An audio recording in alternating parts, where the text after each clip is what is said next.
YS Jaganmohan Reddy గారు ఏ అయితే నవరత్నాల్లో భాగంగా బడుగు బలహీన వర్గాలకి ఏ అయితే డైరెక్ట్‌గా అకౌంట్‌లో పడే విధంగా డబ్బులు ఇచ్చేవాళ్ళు. అయితే అప్పుడు ఇస్తుంటే జగన్మోహన్ రెడ్డి గారి మీద ఒకటే నిందలు. ఏమని? జగన్మోహన్ రెడ్డి గారు జనాలను సోమరిపోతుల్ని చేస్తున్నారు. ఆంధ్రప్రదేశ్‌లో అప్పుల్లో కూరుకుపోతుంది. మరో పాకిస్తాన్, మరో శ్రీలంక అయిపోయిద్ది అని విపరీతంగా అంటే విపరీతంగా కామెంట్ చేశారు. తర్వాత బాబు గారు 2019 నుంచి 2024 దాకా అలా ఇచ్చారు. తర్వాత ఏదైతే ఎలక్షన్స్ దగ్గర పడే తరుణంలో ఏదైతే జగన్మోహన్ రెడ్డి గారు ఇచ్చే పథకాలకి రెట్టింపు నేను చూపిస్తాను.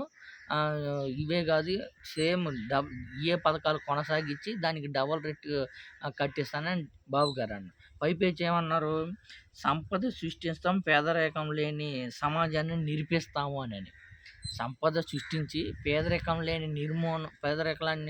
నిర్మూలిస్తామని బాబు గారు ఆ రోజు ప్రకటించారు. ఇప్పుడు ప్రకటించిన తర్వాత బాబు గారు చేయాల్సిందేంది? పేదరికం లేకుండా నిర్మూలించడానికి దానికోసం కృషి చేయాల.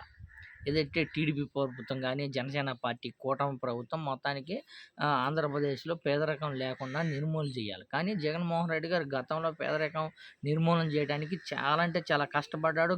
ఏదైతే 2014లో పోలిస్తే 2019-2024 దాకా ఆ పేదరికం అనేది చాలా అంటే చాలా తగ్గుముఖం పట్టే విధంగా పరిపాలించాడు. అయితే 2024 ఓటమి పాలైపోయింది. తర్వాత టీడీపీ గెలిచింది. గెలిచిన కాడ్నుంచి ఏదైతే ఆంధ్రప్రదేశ్ అభివృద్ధి, పేదల నిరుపే అదే పేదల నుంచి నిర్ముక్తి రావడం, తర్వాత ఏదైతే సూపర్ సిక్స్ హామీ ఇచ్చాడో హామీ నెరవేర్చడం, అవి అంశాలు కాకుండా కక్ష సాధింపులు, ఏదైతే వైసీపీ కార్యకర్తల మీద దాడులు, వాళ్ళ ఆస్తుల మీద ధ్వంసం చేయడము, ఇదే పరిపాలన? లేకపోతే ఏదైతే హామీ ఇచ్చాడో బాబు గారు కానీ, పవన్ కళ్యాణ్ గారు కానీ, ఏదైతే కూటమి ఏదైతే హామీ ఇచ్చిందో హామీని నెరవేర్చే విధంగా పరిపాలన అందిస్తారా?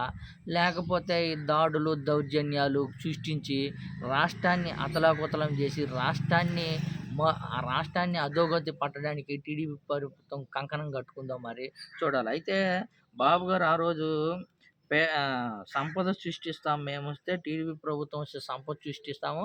అదేవిధంగా రిచ్ టు పూర్ అంటే పేదవాడిని రిచ్ చేసి చూపిస్తాము. అదే సూపర్ సిక్స్ హామీల్లో విధంగా సూపర్ సిక్స్ అంటే 18 సంవత్సరాల నుంచి 50 సంవత్సరాల లోపల ప్రతి మహిళకి 1500 ఇస్తాము నెలకి.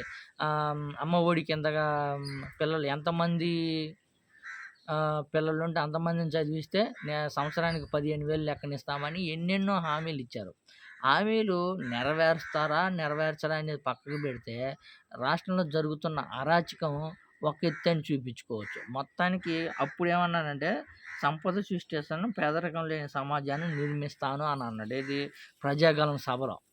ఇది మాట మీద నిలబడి, కట్టుదిట్టంగా ఉండే మాట మీద నిలబడి ఈ హామీ అయితే ఏదైతే ఉందో దాన్ని నెరవేరుస్తారంటారా బాబు గారు?